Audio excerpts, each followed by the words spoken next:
¿Qué tal? Buenas noches a todos. Bienvenidos a nuestra segunda sesión del mes. Soy la doctora Gisela Salmerón. Soy médico geriatra adscrito al Hospital de Ortopedia de la UMAE Doctor Victorio de la Fuente Narváez, mejor conocida como Magdalena de las Salinas, donde muchos de ustedes han rotado y que la conocen gracias a su gran fama por tener la unidad más grande en Latinoamérica del servicio de cadera, pelvis y acetábulo, así como de reemplazos articulares.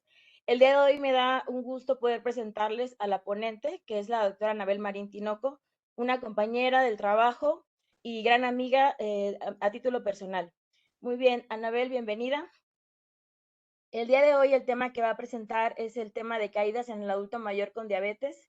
La doctora Anabel Marín Tinoco es médico internista y geriatra, tiene maestría en alta dirección, diplomado en educación médica, es profesora adjunta de la especialidad de geriatría y presidente del Comité de Bioética del Hospital de la UMAE Doctor Victoria de la Fuente Narváez en la unidad de traumatología. También es médico adscrito al Servicio de Medicina Interna del Hospital Regional 1 de Octubre del ISSSTE y actualmente encargada del programa de geriatrims y ortogeriatrims en la unidad de traumatología en la UMAE Doctor Victoria de la Fuente Narváez. Anabel, bienvenida. Muchas gracias. Buenas noches a todos. ¿Sí me escuchó? Si te escuchas muy bien. Ok, muchas gracias.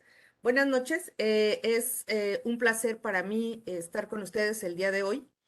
Y bueno, el día de hoy vamos a tocar un tema que es de suma importancia para nosotros los geriatras, que son las caídas. Y vamos a hablar específicamente de un grupo que aumenta cada vez más a nivel mundial, que son los pacientes con diabetes mellitus y que se vuelven un reto para todos nosotros. Fíjense que esta frase me interesó empezar con ella porque literalmente es lo que nos interesa con nuestros pacientes cuando se caen. Y la frase dice, no importa cómo te caes, sino cómo te levantes. A lo largo de nuestra formación como médicos geriatras, hemos visto que una caída puede resultar un evento devastador en las personas mayores. Tanto así que se crea o se da por entendido que es un evento catastrófico en la mayoría de las veces que puede tener consecuencias potencialmente mortales. Vamos a empezar por lo básico, que es la definición de caída. La caída se define como una precipitación involuntaria de una persona a un nivel inferior. Fíjense que es importante que quede claro que esta caída tiene que ser en forma involuntaria, ya que desgraciadamente en varios pacientes que nos han llegado al hospital de trauma con trastornos psiquiátricos de base, se tiran solos al suelo, entonces esta no es una caída, finalmente es parte de su trastorno psiquiátrico, por lo que es importante tenerlo claro. De acuerdo a la Organización Mundial de la Salud, el síndrome de caídas es un síndrome geriátrico que se caracteriza cuando una persona cae más de 2 veces al año. Y esto es importante, y hay otra definición que se hizo en el Instituto Nacional de Rehabilitación que dice que es cuando el paciente presenta más de 2 caídas en los últimos 6 meses o que en una de las caídas amerite algún tipo de hospitalización. No necesariamente tiene que ser fractura, sino que el paciente se cae. Y bueno, les voy a dar una definición rapidísima. La intención de esta sesión no es hablar específicamente de diabetes mellitus, pero vamos a ver que la diabetes mellitus es una enfermedad crónica, inflamatoria, caracterizada por resistencia a la insulina y alteraciones en el metabolismo de glucosa. Es una enfermedad de gran prevalencia a nivel mundial y en nuestro país, pues no se diga, desde hace varios años hay una epidemia de este tipo de enfermedad y se espera que cada vez sea más importante. Se calcula que alrededor de un cuarto de la población mundial en el 2050 va a ser portadora de diabetes mellitus. En el 2018 se hablaba que habría aproximadamente 500 millones de personas con diagnóstico de diabetes y como les decía, en el 2035 se espera que sean 592 millones de personas con diabetes mellitus. Como todo en esta vida, el riesgo de padecer diabetes mellitus aumenta conforme aumenta la edad. Se describe que el pico de presentación de los hombres, es decir, que empiezan o debutan con diabetes mellitus, es a los 65 años, y en las mujeres es a partir de los 75 años. Sin embargo, es un reto porque no todos nuestros pacientes empiezan a ser diabéticos cuando son personas mayores. Hay gente que envejece con diabetes de larga evolución y esto hace que tengan las complicaciones propias de la diabetes mellitus. Ahora vamos a hablar de las caídas específicamente. Las caídas son, como les decía, un evento en el cual el paciente se precipita al suelo. Hay muchísimos motivos. Yo creo que el síndrome de caídas es uno de los síndromes que amerita más trabajo clínico y trabajo intelectual, como nosotros como médicos, para saber el motivo por el cual se está cayendo el paciente, ya que puede ser, hay muchas causas y entre ellas puede ser un descontrol de la enfermedad de base, que la mayoría de nuestros diabéticos no son solo diabéticos, sino que ya tienen otro tipo de comorbilidades, incluso algunas muy graves. Y se describe que entre el 18.8 y el 78% de los pacientes diabéticos van a caer al suelo en comparación con los pacientes no diabéticos, que se calcula que es el 30%. El 30% de estos pacientes van a ser menores de 65 años y el 42% de los pacientes van a caer cuando tienen más de 75 años. ¿Por qué es importante? Pues como yo les decía al principio, o sea, todo nos pasa más conforme más envejecemos. Entre más años, más riesgo de que nos pasen cosas. Se ha descrito y hay a nivel internacional desde hace varios años que las mujeres nos caemos más de los hombres y se calcula que 1 de cada 3 adultos se van a caer a partir de los 65 años. Las consecuencias las vamos a hablar más adelante, pero las consecuencias pueden ser gravísimas para el paciente, no solamente en el aspecto físico, sino también en el aspecto emocional y cognitivo. Fíjense que a pesar de que las mujeres nos caemos más, la mortalidad es más importante en los hombres. Es decir, los hombres después de una caída se mueren más que una mujer. La mujer todavía tiene más posibilidades de recuperarse que los hombres. Hay un buen porcentaje de pacientes que tienen caídas previas, es decir, pareciese que lo intentan hasta que nadie toma en cuenta. Eso es otra cosa muy grave. Los pacientes tienen miedo. Tenemos un subregistro muy importante a nivel internacional de las caídas, porque los pacientes no avisan cuando se caen porque les da miedo que vayan a ponerles limitaciones físicas, que los familiares los dejen, si son pacientes que viven solos, que ya no los dejen vivir solos, que les pongan cuidadores, y al momento de que se dan cuenta de esto prefieren no informar a nadie. Y esto hace que el paciente se siga cayendo hasta que llegue al hospital. El 67% de las caídas descritas van a ser recurrentes en los pacientes. La fractura de cadera es un evento devastador y es el evento último, no de una caída, sino de la fragilidad ósea. Cuando nosotros vemos que el paciente tiene una fractura de cadera, estamos hablando de que ya tiene alteraciones del metabolismo óseo muy importantes. Y pueden ser fracturas, déjenme les cuento rápidamente una anécdota. Yo tenía un paciente que la paciente ya estaba anquilosada, entonces los familiares decidieron que para que la viejita se pudiera mover, pues tenían que rehabilitarla y decidieron contratar a un rehabilitador. El rehabilitador realmente la estaba rehabilitando, pero la paciente no podía abrir las piernas. Entonces, esta persona, este individuo, decidió que tenía que abrir las piernas, le abre las piernas con fuerza y le hace una fractura expuesta de fémur. Esto nos habla de que los pacientes tienen una fragilidad mucho más importante de lo que nosotros creíamos. Hay un buen porcentaje de fracturas no vertebrales que van a suceder secundarias a una caída. Acuérdense cuáles son las caídas, cuáles son las fracturas más comunes por huesos con fragilidad. Van a ser las fracturas vertebrales, las fracturas de cadera y las fracturas de húmero y fracturas de muñeca.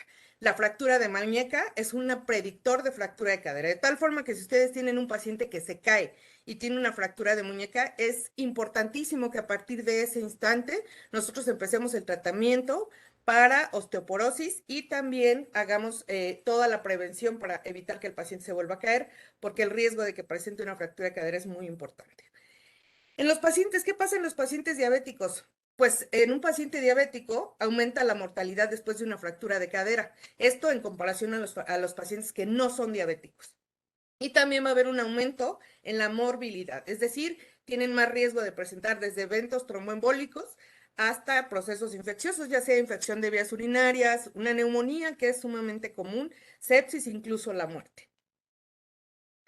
¿Cuál es el mecanismo fisiopatológico? Bueno, lo real es que se ha estudiado mucho qué es lo que pasa en el hueso con diabetes mellitus. Y no hay no se ha estudiado por completo, no se ha encontrado una causa única, ya que como sabemos la diabetes mellitus es una enfermedad multifactorial, pero se piensa que la hiperglucemia crónica en combinación con el estrés oxidativo condiciona un aumento en los productos finales de la glicación avanzada, esto va a incrementar la porosidad cortical y disminuye el recambio óseo.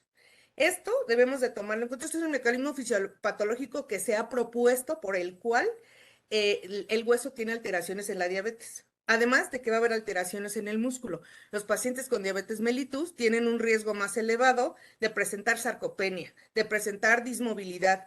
Y esto, aparte del proceso de envejecimiento per se, que conlleva inflamación crónica, condiciona que la inflamación aumente y el paciente tenga todos los cambios inmunológicos conocidos, además de cambios hormonales. ¿Cuáles son los factores de riesgo? Bueno, en los pacientes diabéticos que presentan alguna caída, los factores de riesgo son ser mujer, ser obesos, tener hipertrigliceridemia, tener descontrol metabólico, ya sea hiperglucemia o hiperglucemia, tener complicaciones propias de la diabetes mellitus, presentar sarcopenia, osteopenia, osteoporosis. La polifarmacia es algo que no podemos evitar tomar en cuenta. Las alteraciones de la marcha, que también es tan importante valorarlas cuando nosotros vemos a un paciente diabético casi igual que si nosotros midiéramos los niveles de glucosa. Trastornos cognitivos, insuficiencias vasculares, pueden ser generalizadas o periféricas, y alteraciones de los sentidos. Ojo, aquí específicamente en los pacientes que tienen alteraciones visuales.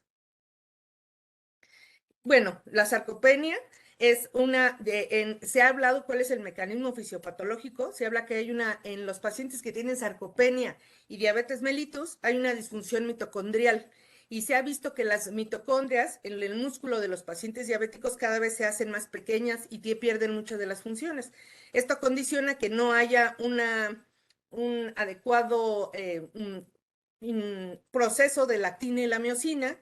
Hay una disminución como consecuencia de esto de la fuerza muscular, una disminución de la velocidad de la marcha, hay alteraciones en el equilibrio, las cuales estas están condicionadas no solamente por la sarcopenia, sino por muchos más alteraciones que va a presentar el paciente diabético, como son alteraciones en la visión principalmente y alteraciones neurológicas. Hay una alteración que se describe específicamente en los pacientes que tienen diabetes, que son alteraciones en el tendón de Aquiles. El tendón de Aquiles se vuelve más débil y pierde la propiocepción, de tal forma que esto hace que se caigan más fácilmente. Y se habla que los receptores de peso y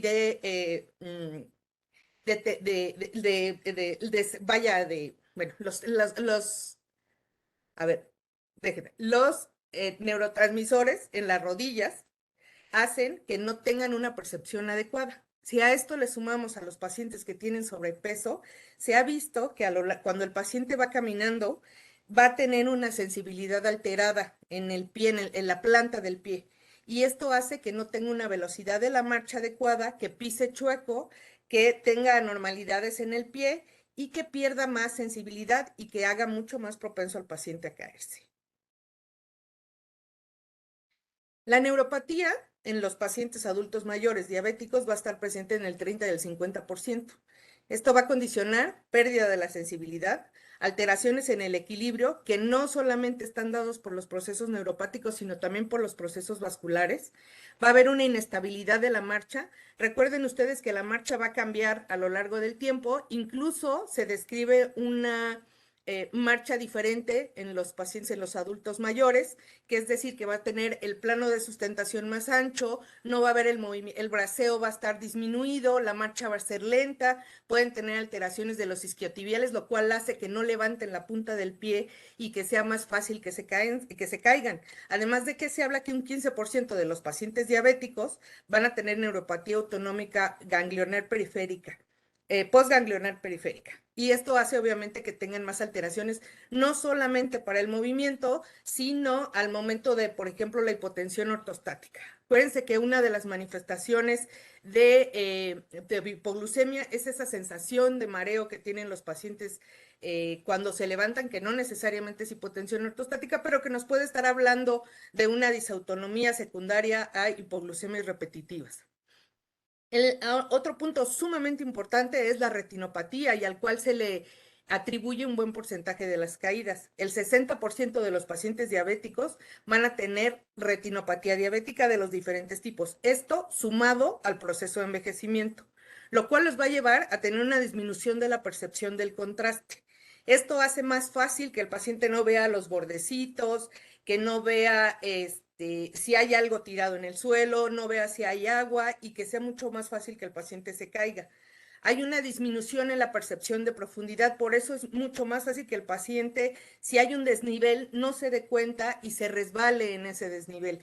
Que si las rampas están irregulares, pues que en esa irregularidad que pareciera muy evidente para los otros grupos etarios, para las personas mayores,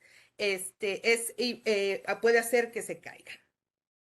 Otra de las complicaciones comunes y que no podemos olvidar es la polifarmacia. Y es una complicación porque, como les decía al principio, la mayoría de nuestros pacientes no son diabéticos únicos, es decir, no son únicamente portadores de diabetes mellitus. Lo común es que nosotros tengamos pacientes diabéticos, hipertensos, con insuficiencia cardíaca, que tengan infecciones recurrentes, que tengan algún tipo de cáncer, que tengan algún tipo de malnutrición. Por eso es importante estar buscando la dosis de los fármacos de los cuales les hablaré más adelante, la adherencia terapéutica que tenga el paciente, porque puede ser que esté tomando dosis excesiva, incluso a pesar de la prescripción adecuada que nosotros tengamos, o estar tomando subdosis, además de las interacciones farmacológicas y las interacciones con los alimentos. Esto es muy importante. La malnutrición, que es sumamente común en este grupo etario, también es algo que debemos de tomar en cuenta, porque como ustedes recordarán, un buen porcentaje de nuestros pacientes tienen alteraciones en la albúmina o las proteínas transportadoras, lo cual hace que los fármacos tengan diferente mecanismo de acción. De tal forma que si nosotros para la diabetes tenemos un paciente que le vamos a tener que dar, vamos a suponer uno que no tenga mucho tiempo de evolución, pero que ya tenga complicaciones, por ejemplo, de tipo neuropatía, pues vamos a tener que a lo mejor darle una hipoglucemiante oral. El paciente a lo mejor se toma un analgésico, un AINE, sin que nosotros lo hayamos dado, y además le van a dar pregabalina o gabapentina para esas molestias que tiene el paciente. Y además, si es hipertenso, hay que sumarle los antihipertensivos y además las vitaminas y además el omeprazol que nunca puede faltar, etcétera, etcétera, etcétera. De tal forma que un paciente diabético en promedio se calcula que toma alrededor de 9 a 10 fármacos diarios. Y les repito, esto es importante que lo tomemos en cuenta porque cuando es buena la prescripción y tenemos una adherencia terapéutica adecuada. ¿Qué necesitamos para una adherencia terapéutica adecuada? Bueno, que el paciente tenga una capacidad cognitiva íntegra o en buenas, o el que el deterioro cognitivo sea leve y que además tenga redes de apoyo en los pacientes que tienen sobre todo alteraciones visuales. Múltiples comorbilidades, esto nos hace que llevemos a la persona mayor a que esté tomando fármacos en forma muy frecuente a lo largo del día y que sea muy fácil tanto para él si se lo toma solo como para el cuidador que se les olvide una dosis o incluso que dupliquen alguna dosis. Por eso se vuelve uno de los factores de riesgo sumamente importantes. ¿Cuáles son los fármacos que más se utilizan para el tratamiento para la diabetes? Bueno, pues obviamente la insulina es uno de los fármacos importantes. Como les decía, no es lo mismo el paciente que debutó con diabetes a los 75 años y nosotros lo vemos a los 90, o ese mismo paciente con 90 años y que empezó la diabetes a los 40. No es la misma situación del paciente, no es la misma evolución, no son las mismas complicaciones y que además, o sea, el paciente que tiene muchos años de ser diabético ha aprendido a lo largo de su enfermedad muchas cosas y que si ustedes no me dejan mentir, pero es muy común que el paciente tienda a quererte engañar, o sea, por ejemplo, que se toman, hacen la dieta unos 3 días antes o el familiar les hace la dieta unos 3 días antes o les da los medicamentos en forma adecuada para que el paciente tenga unos niveles de glucosa adecuados a la hora de que los vemos. Sin embargo, nosotros sabemos que tenemos el arma importantísima que es la hemoglobina glucosilada, que es importante que la tomemos en cuenta en nuestros pacientes. Esta se debe de tomar al momento que nosotros la empezamos a ver cada mes hasta que tengamos un nivel adecuado, el cual hablaré más adelante.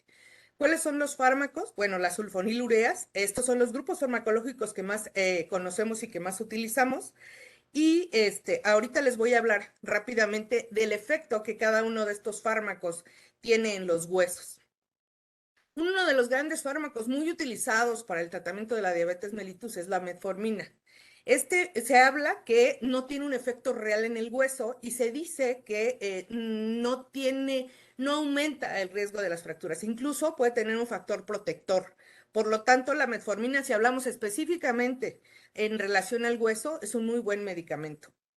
Las sulfonilureas, además de que aumentan el riesgo de hipoglucemia, aumentan la densidad mineral ósea, pero, o sea, por la hipoglucemia condicionan que aumente el riesgo de caídas.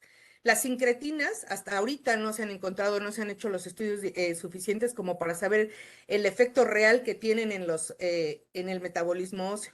Los LGP1, pues depende de la dosis y de la situación del paciente, del tiempo de evolución, si va a aumentar o va a disminuir el riesgo de caídas y la densidad mineral ósea.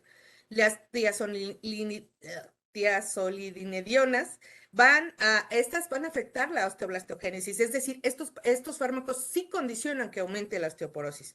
Hay un descenso a nivel de la densidad mineral ósea a nivel lumbar, femoral y apendicular, lo cual los hace más propensos a que con una caída, por mínima que ésta sea, incluso un tropezón, pueden tener una fractura, que es una de las consecuencias más graves. Los inhibidores de SGLT2, la canaglifosina, hay una disminución en la densidad mineral ósea de la cadera. No así la empaglifosina y la dapaglifosina, que van a incrementar el riesgo de fracturas.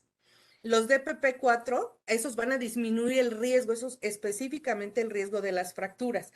No disminuyen el riesgo de las caídas, pero sí el riesgo de fracturas. Y la insulina en todo, o sea, es el que gana, de hecho es uno de los puntos a recordar. Todos los pacientes que tienen tratamiento con insulina, aumenta hasta 3 veces el riesgo de que se caigan y por lo tanto fracturas. ¿Qué quiero decir con esto? Pues obviamente no se debe estigmatizar a la insulina, es un medicamento útil y que desgraciadamente es muy necesario en nuestro tipo de pacientes, pero como les decía, es importante tomar en cuenta de qué tipo de paciente nos estamos enfrentando.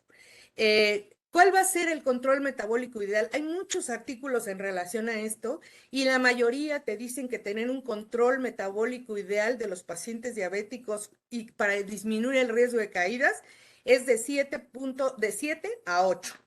Es decir, menos de 7 aumenta el riesgo de caídas y el riesgo de fractura, y superior a 8 aumenta el riesgo de fracturas. Esto es la definición general. De tal forma, hay artículos que son más rígidos y te dicen que debes de tener hemoglobina glucosilada hasta 7.5 y no más de 7.5.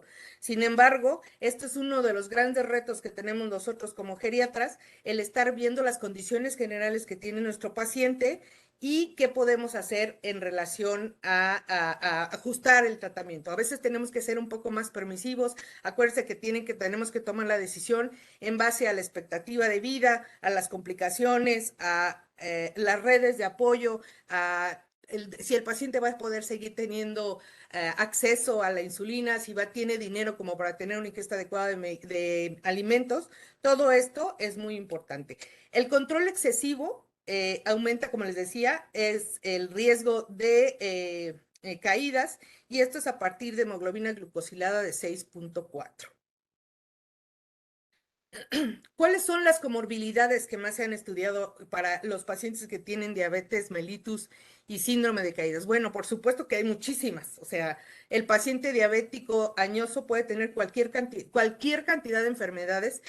Yo de normal le digo a los médicos residentes que no tenemos pacientes como los describe el libro, es decir, o las revistas. El paciente nada más que tenga diabetes e insuficiencia cardíaca, o el paciente que tenga diabetes, insuficiencia renal, nada más. No, tenemos pacientes que tienen dislipidemia, que tienen hipertensión arterial, que tienen una patología cardíaca, las arritmias, las neumopatías, el paciente obeso. La obesidad se ha visto que condiciona mayor riesgo de caídas porque aumenta la resistencia a la insulina, y esto a su vez altera el metabolismo mineral óseo de los pacientes, los cuales condiciona que tengan una mayor fragilidad ósea.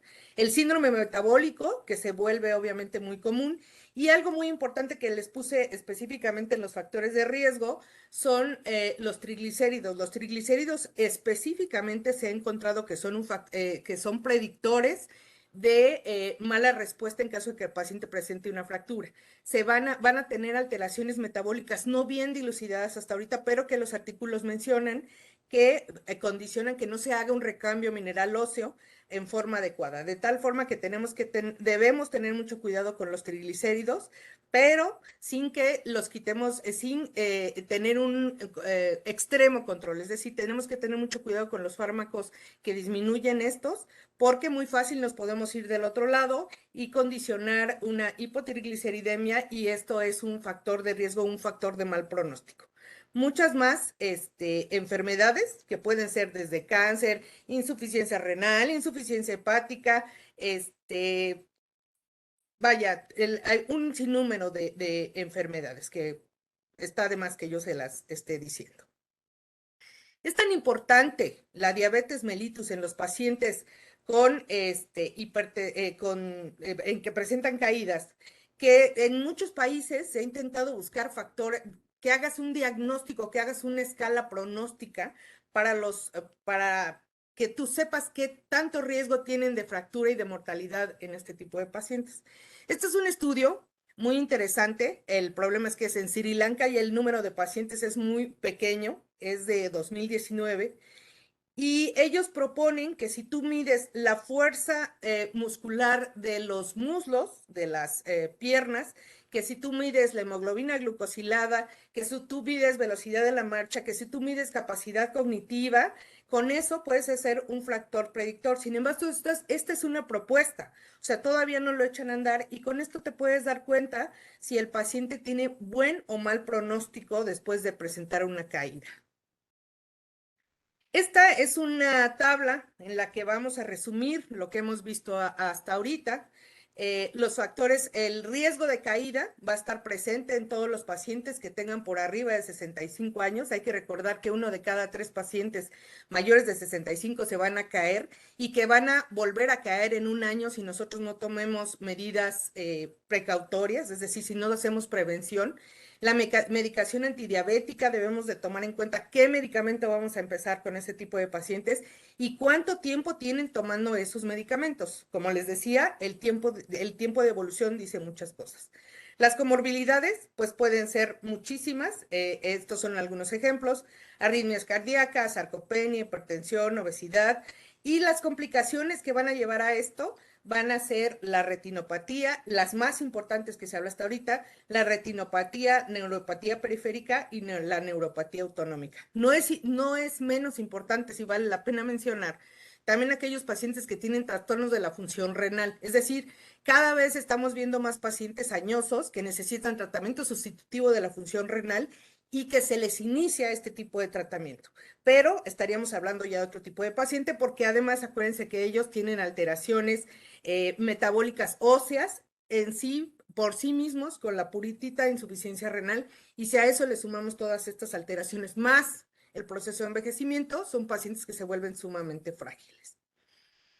En esta tabla resumimos todavía más, o sea, somos un poco más específicos, en el que vamos a ver que la diabetes mellitus como para riesgo de caídas va a condicionar la disminución del recambio óseo, una acumulación de los AGEs, la microarquitectura va a estar desfavorable, es decir, hay pacientes en los que sí hay una remodelación ósea, pero se vuelve muy lenta y defectuosa, de tal forma que con un mínimo golpe se puede refracturar esa parte. En los pacientes que les ponen algún tipo de prótesis o que les ponen algún tipo de ortesis, los pacientes se pueden fracturar donde termina el vástago de la órtesis que les ponen. Por ejemplo, los pacientes que le ponen una prótesis de cadera y termina a la mitad del fémur. Y si el paciente se cae, de ese pedacito de fémur que le queda, se puede fracturar y condicionar otra fractura que se vuelve un problema sumamente grave. La geometría ósea, como les digo, es desfavorable, y si a esto le sumamos la obesidad, que es sumamente común la obesidad sarcopénica en nuestros pacientes, hace que sean pacientes desnutridos, que tengan poca movilidad y que altere la respuesta del cuerpo ante un riesgo de caídas. La neuropatía periférica, la neuropatía autonómica, la retinopatía, el colapso de los diferentes sistemas, una disminución de la funcionalidad física, que esta está directamente asociada con la obesidad y con las alteraciones cognitivas. Las alteraciones cognitivas son muy importantes y debemos de tomar en cuenta porque son un factor de riesgo independiente para presentar una caída. Independientemente del resto de comorbilidades que tenga el paciente, si el paciente tiene una alteración cognitiva, aumenta el riesgo 2 veces para que el paciente se caiga. La arritmia cardíaca, que puede ser de novo o puede ser un paciente que tenga una arritmia de larga evolución, incluso pacientes que tienen marcapaso y que se descontrola el marcapaso, o que además de todo se infartan, o que se le está acabando la pila del marcapaso, el paciente puede llegar por una caída al hospital. Por lo tanto, el síndrome de caídas, por eso es muy importante que lo tomemos en cuenta, porque es un reto diagnóstico terapéutico. Saber si el paciente está descontrolado de alguna de las situaciones que ya tenía o está presentando una situación o una patología nueva. Hay una disminución de todo esto que les estoy diciendo, una disminución en la calidad ósea, con una disminución en la masa ósea, un aumento de la fragilidad, lo cual nos va a llevar a la sarcopenia. Es importante tomar en cuenta que hace poco, no, hace como unos meses, vimos una sesión muy interesante de osteosarcopenia, y si se acuerdan ustedes, el mecanismo fisiopatológico es muy parecido, y esto está relacionado con la fragilidad ósea, lo cual condiciona mayor riesgo de caídas. Hay un mecanismo alterado para mantener el equilibrio, es decir, para que el paciente no se caiga. Hay pacientes que tienen tanta fragilidad ósea que también al solo girarse en la cama es suficiente para que tengan una fractura de cadera o de húmero o de fémur, y que esto les condicione que su calidad de vida se deteriore cada vez más. Estos son los factores de riesgo muy importantes en la diabetes mellitus tipo 2. ¿Cuáles son las complicaciones? Las complicaciones podemos ver que son muy simples, que pueden ir desde laceraciones, que tienen el riesgo de que una laceración se infecte en un paciente diabético es muy alta, fracturas, que pueden ir, como les decía, desde la fractura de Colles a fracturas vertebrales. Algo muy importante y que creo que vale la pena tomar en cuenta es que cuando nosotros tenemos un paciente que tiene una fractura de Colles, un paciente diabético y no diabético, que tiene una fractura de Colles, es obligación de nosotros en ese momento tomar una placa de columna lumbar, porque existe la posibilidad de que el paciente en ese momento ya tenga cambios de fragilidad ósea y que él ya tenga un aplastamiento vertebral, lo cual le lleva a alteraciones de la marcha y toda una serie de complicaciones. El traumatismo craneoencefálico, acuérdense que los pacientes que presentan caídas, con el puro hecho de la aceleración o desaceleración al momento de que se caen, condiciona, como tienen atrofia cerebral, que el cerebro se mueva y que pueda haber desgarros. Entonces el paciente puede tener una hemorragia intracraneal, una hemorragia subaracnoidea, ya sea en el momento o hasta meses después, incluso se describen 3 meses. Por lo tanto, el traumatismo craneoencefálico no necesita ser grave para ser una complicación severa en los pacientes diabéticos.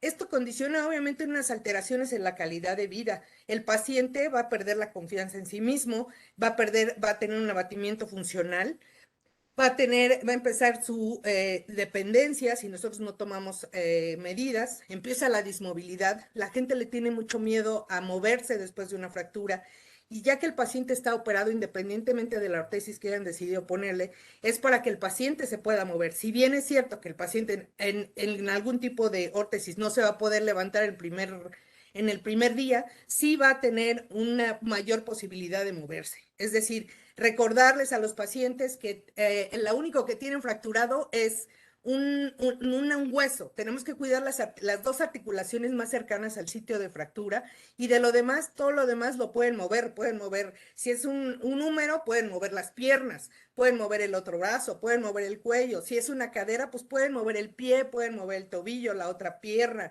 pueden sentarse una vez que ya les hayan fijado la fractura. El síndrome poscaídas es otro síndrome, una consecuencia muy importante. Fíjense que hay unos artículos muy interesantes que dicen que realmente a lo largo de la historia en los pacientes diabéticos no se ha tomado en cuenta este síndrome poscaídas o el miedo a caer, y que puede ser un factor que condicione que el paciente no se recupere de las caídas. No solamente por la alteración en la movilidad que le puede condicionar, sino porque lo va a llevar a depresión, ansiedad, etcétera, alteraciones cognitivas, que luego va a hacer que el paciente tenga poca adherencia terapéutica y que le cueste más trabajo recuperarse de esto. Aumenta el riesgo de institucionalización. La verdad es que nosotros somos un país en que la gente apenas está tomando en cuenta la institucionalización. Sin embargo, acuérdense que se ha tomado como institucionalizar a un paciente es igual a no quererlo, ¿no? Yo no lo quiero o ya no lo quiero cuidar, entonces mejor lo vamos a institucionalizar, y parte de nuestra labor es que la gente entienda que si el paciente se institucionaliza es porque necesita cuidados especiales que probablemente su familia no lo pueda dar. Sin embargo, sigue siendo un recurso caro y que no es accesible para todas las personas. ¿Cuáles van a ser las medidas de prevención? Si ustedes recuerdan, la clasificación de caídas se ha hecho de acuerdo a los factores intrínsecos, extrínsecos, para ver qué podemos hacer. Pues obviamente los intrínsecos inherentes al paciente, como son las comorbilidades y la diabetes, pues debemos de tener un buen control de diabetes mellitus, tenemos que evitar las complicaciones. Si nosotros hacemos detección de alguna de las complicaciones que tiene el paciente, tomar acciones, hacer rehabilitación de la marcha, valorar marcha, les digo, puede ser tan importante valorar marcha y valorar alteraciones de los pies en los pacientes diabéticos desde el momento que acuden la primera vez, así como tomarles una glucemia. Y es tan fácil como hacerles un up and go, o que el paciente camine y lo veamos caminar. Si puede caminar solo o si necesita un auxiliar, es lo que tenemos que valorar y empezar a rehabilitar. Tener control las comorbilidades. Hablar de los factores psicosociales que tiene el paciente, también las malas relaciones familiares. La parte extrínseca, pues todo lo que se tiene que arreglar en el domicilio del paciente y que no le salga tan caro. Es decir, buscar que el decirles a los familiares y a los pacientes que los muebles tienen que estar en el mismo lugar, no tener cables, no tener agua tirada. Si decide el paciente y los familiares tener algún tipo de mascota, lo ideal es que tengan una mascota, no un animalito chiquito, me refiero de poca edad, sino más bien un animal maduro que ya no tenga tanto ímpetu por jugar, porque para sorpresa de muchos, un buen porcentaje de los pacientes que llegan con fractura de cadera llegan porque se les atraviesa su mascota. Ya sea, por ejemplo, un perro que llega y que le da mucho gusto ver al viejito que llega, al adulto mayor, y se le para encima y lo tira. O el animalito está corriendo y el paciente quiere caminar y entonces lo pisa y se cae. O va a poner el bastón y se lo pone encima de una extremidad del animalito y el paciente prefiere caerse antes que lastimar al animalito. Esto, la verdad, es sumamente común. Tener rampas en los pacientes que necesiten, pero tener rampas pues bien hechas, ¿no? No así nomás de concreto y sin antiderrapante ni nada, porque el riesgo, si está mal hecho, aumentar. Enseñarles a utilizar la órtesis que necesitan. Si el paciente necesita muletas, pues que no es lo más recomendado, debo de decirlo, no está contraindicado, pero no es lo más recomendado en las personas mayores. Pero si necesita una andadera, si necesita un bastón, tiene que ser de acuerdo a la alteración que tenga el paciente. Nosotros tenemos la capacitación, de acuerdo a nuestra formación académica, para hacer una prescripción adecuada de las órtesis, de tal forma que es nuestra obligación estar verificando el tipo de adyuvante que tienen estos pacientes para la marcha. Y que sería otra cosa extrínseca.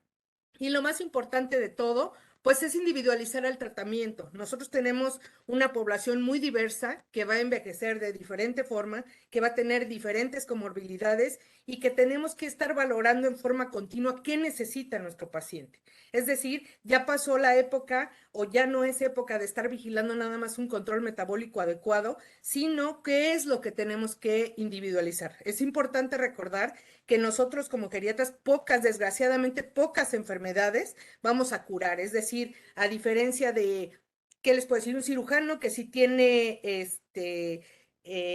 un apéndice, pues le quita el apéndice y se le quita el problema. No, nosotros tenemos que trabajar con las patologías de base que tiene nuestro paciente y mantener su autonomía y funcionalidad. Esas no podemos olvidar nunca que eso es nuestro objetivo final de la atención de los pacientes mayores. Los puntos claves a recordar, bueno, ¿quiénes se caen mal? Las mujeres.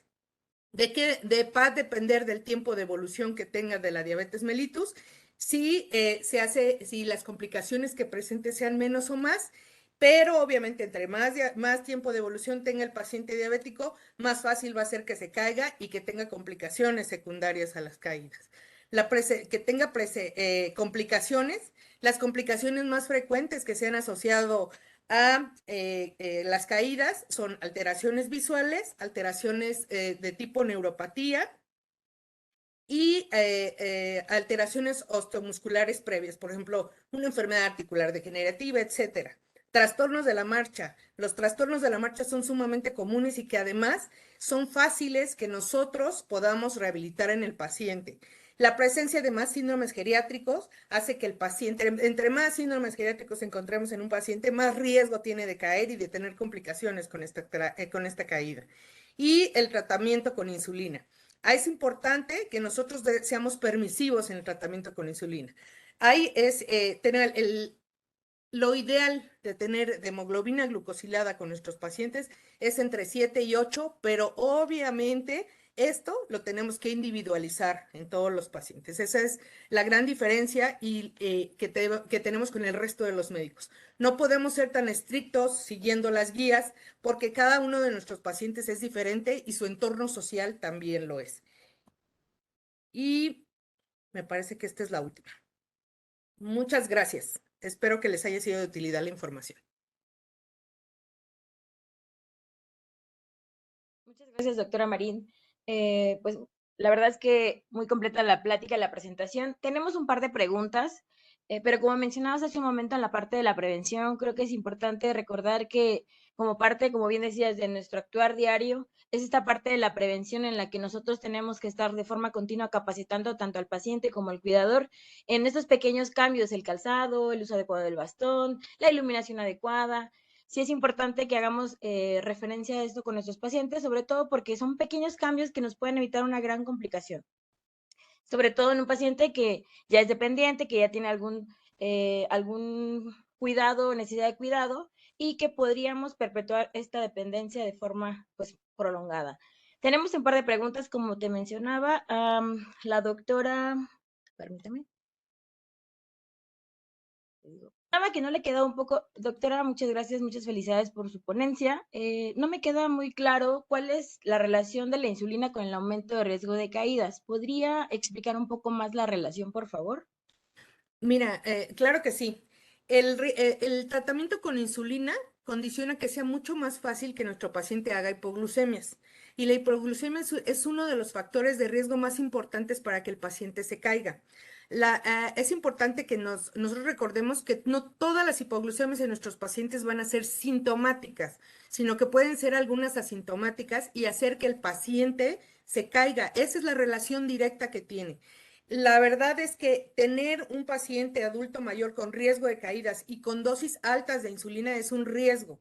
Lo primero que tienes, al momento que ustedes solicitan o le inician tratamiento a un paciente con insulina, deben de vigilar estrechamente mareos, alteraciones de la marcha, que el paciente tenga náuseas, que el paciente tenga diaforesis, que el paciente palidezca, que esté muy dormido. Todos estos son datos que nos habla de que el paciente pudiera estar con este tipo de alteraciones de la insulina, vaya.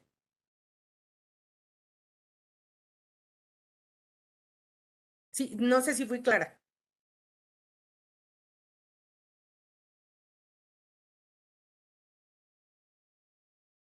¿Sí, sí me escuchan?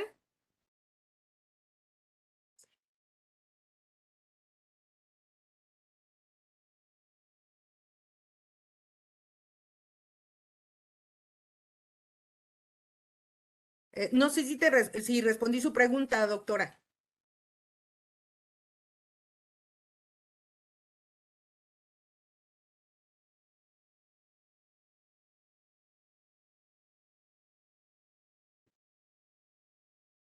Yo no.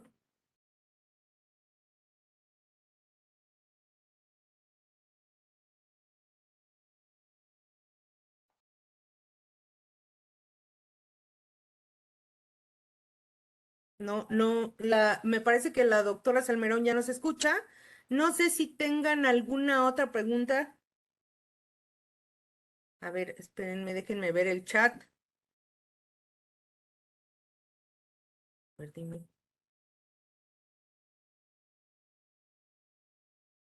Considera variable el uso de dispositivo digital. Sí, sí puede ser, sí se puede utilizar el monitoreo digital. Sin embargo, el paciente que tiene dinero para un monitoreo digital, es importante que le enseñemos a usarlo. Acuérdense que todo podemos usar con nuestras personas mayores siempre y cuando tengan una capacidad cognitiva adecuada y en ese tipo de pacientes que tengan la capacidad económica. Todos esos dispositivos son caros, pero son excelentes, ¿no? Son excelentes para todos nuestros pacientes. Pero sí, sí se puede utilizar. Aunque a veces no es tan sensible por la piel y los cambios. En cuanto al manejo en paciente insulinizado, no le vi. A ver, déjame ver. Listo, Anabel, ¿me escuchas? Sí, sí, Hay sí. otra pregunta donde menciona, haciendo mención especial a la dapaglifosina y empaglifosina y el riesgo incrementado de fracturas, menciona la doctora en qué porcentaje se incrementa este riesgo y en cuánto tiempo, ya iniciado el tratamiento, se puede presentar o a qué dosis de que inicias el tratamiento. Las dosis terapéuticas son con las que se puede iniciar, se aumenta el riesgo de caídas. Y el tiempo de evolución, pues depende de la condición de su paciente, doctor o doctora, discúlpenme, no sé qué me esté preguntando, pero el tiempo puede ser hasta los 3 meses o a los 6 meses en los que ya se puede ver este tipo de alteración. Y acuérdense que es más evidente cuando nosotros iniciamos tratamiento. Si nosotros iniciamos tratamiento cambiamos el hipoglucemiante oral o el tamaño del tratamiento de diabetes, los efectos se aumenta el riesgo de caídas al momento de iniciar el tratamiento y a largo plazo, pues son efectos directamente en el metabolismo óseo.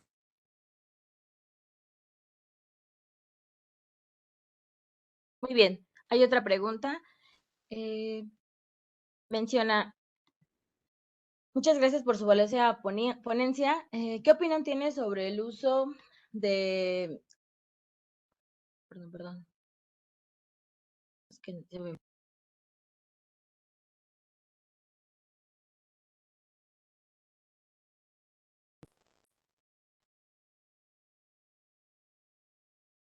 menciona el participante. ¿Qué opinión tiene sobre el uso de SGLT2 como causa de ortostatismo y síndrome de caída? ¿Sería una justificación suficiente para su retiro? Sí, por supuesto que sí. O sea, si tu paciente tiene datos de ortostatismo y tú ya descartaron que el paciente sea otra causa y es principalmente atribuible, por supuesto que tenemos más opciones terapéuticas y valdría la pena cambiar el fármaco porque el riesgo de caídas y aumentar la mortalidad es altísimo. Muy bien, hay muchas felicitaciones, muchas Muchas gracias, gracias. muchas gracias. Muchas gracias. Eh, muchos saludos. ¿Cuáles son los medicamentos? Menciona aquí el doctor Gerardo Saucedo. ¿Cuáles son los medicamentos y dosis para disminuir la calcificación ósea? La descalcificación ósea. Ajá, sí. Bueno, los medicamentos, acuérdense que hay que iniciar primero el tratamiento para la osteoporosis, que finalmente es de lo que estamos hablando. Ese se inicia desde edades tempranas. En las mujeres en etapa premenopáusica debemos de empezar con ejercicio, es uno de los principales cosas que puede ayudar para que no agregue fármacos. Después se puede adicionar vitamina D. Incluso hay que valorar en el metabolismo mineral óseo, calcio, zinc, magnesio, fósforo y ver todas estas alteraciones para ver si es necesario dar un aporte extra a este tipo de pacientes. Hay que valorar también si alguno de los fármacos que estamos dando, además de los hipoglucemiantes, le están condicionando un aumento en la disminución de la densidad mineral ósea. Es difícil que yo pueda generalizar, doctor, pero lo ideal es que si usted tiene un paciente que ya está en un envejecimiento, que sea un paciente de 90, de entre 80 y 90 años, hay que valorar primero los electrolitos séricos, hay que ver cómo está la calidad ósea y después justificar, de acuerdo a esto, ver el tratamiento que se puede dar. El tratamiento de osteoporosis es enorme, hay una amplia gama de fármacos que tenemos y hay muchas opciones terapéuticas. Sin embargo, hay que individualizar y ver las condiciones generales de su paciente. Muchas gracias, Anabel.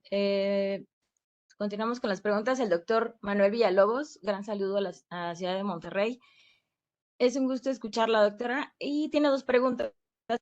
Caídas en el paciente diabético es considerado un marcador indirecto.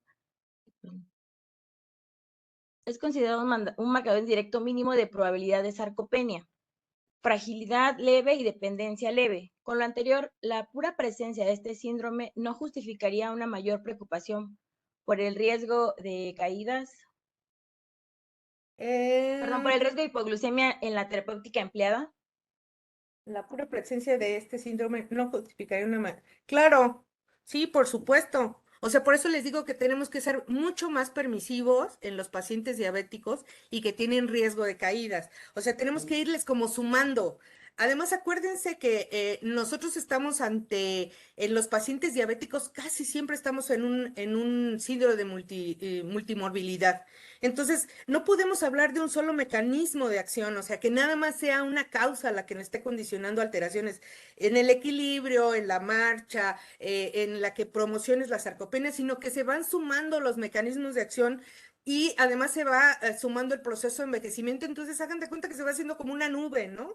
Tú le vas echando, hagan de cuenta que es una bolita y tiene diabetes y además tiene hipertensión y además tiene cardiopatía isquémica y además tiene insuficiencia vascular periférica y además tiene deterioro cognitivo moderado y además tiene polifarmacia, de tal forma que toda la hora que ves todos esos factores de riesgo te hace que, pues potencialmente tu paciente se va a caer en cualquier momento. Hay que capacitar no solamente al familiar, sino al paciente también. Es importante que cuando nosotros hablemos con un paciente, incluso si el paciente está con una demencia, tenemos que hablar con el paciente y explicarles lo mejor que podamos. La verdad es que es un problema muy serio que tenemos que nosotros, si vemos un paciente que tenga un deterioro cognitivo, a veces decidimos no hablar con el paciente y el paciente es un adulto. Entonces, es importante dirigirnos hacia el paciente y dirigirnos hacia el familiar. En nuestra sociedad, a pesar de que tenemos una imagen como médicos muy devaluada, las propuestas que nosotros hagamos a los pacientes son de mucho impacto. Entonces es muy importante que nosotros hablemos con el familiar y que hablemos con el paciente y que estén ellos conscientes de todo lo que pueden evitar con cosas tan simples como quitar el tapete, ¿no? O como ponerle cinta. Nadie dice que no tengan cables, que sería lo ideal, pero si tienen que tener un cable, pues que le pongan cinta adhesiva encima cinta adhesiva, cinta canela encima para que no se tropiecen cuando caminen. Y estas son cosas muy simples, poderles marcas a los escalones, tratar de quitar los escalones, si es posible que el paciente ponga rampas, que ponga agarraderas, ponerles los apagadores de la luz cerca de su cama, porque algo sumamente común es que el apagador de luz esté lejos de la cama del paciente. Entonces, se levantan en la noche, se levantan a apagar la luz y a la hora que vienen de regreso, como está oscuro, pues por eso se caen. Porque además en el Inter ya dejaron la silla afuera, ya se les cayó algo que no levantaron porque a lo mejor ya no se pueden agachar y todas estas cosas van sumando de tal forma que nosotros debemos de aprender a comunicarnos de acuerdo a la condición que tenga cada uno de nuestros pacientes. Por eso les digo que esto es hablar genéricamente de geriatría es complicado porque tenemos pacientes muy, muy diversos y entornos sociales muy diversos que nos pueden llevar a diferentes panoramas en cada uno de ellos. La verdad es que, bueno, yo felicito a todos como punto y aparte, yo felicito a todos los médicos residentes de primer ingreso. Escogieron una especialidad maravillosa. Enamórense de lo que hacemos porque esto es precioso. Es un ejercicio de la medicina maravilloso. Pero bueno, ya me salí del tema, perdón. Muchísimas gracias. La doctora Blanca Kiwa pregunta, ¿el uso de estatinas y la miopatía como efecto secundario se podría asociar a caídas? Sí, por supuesto que sí.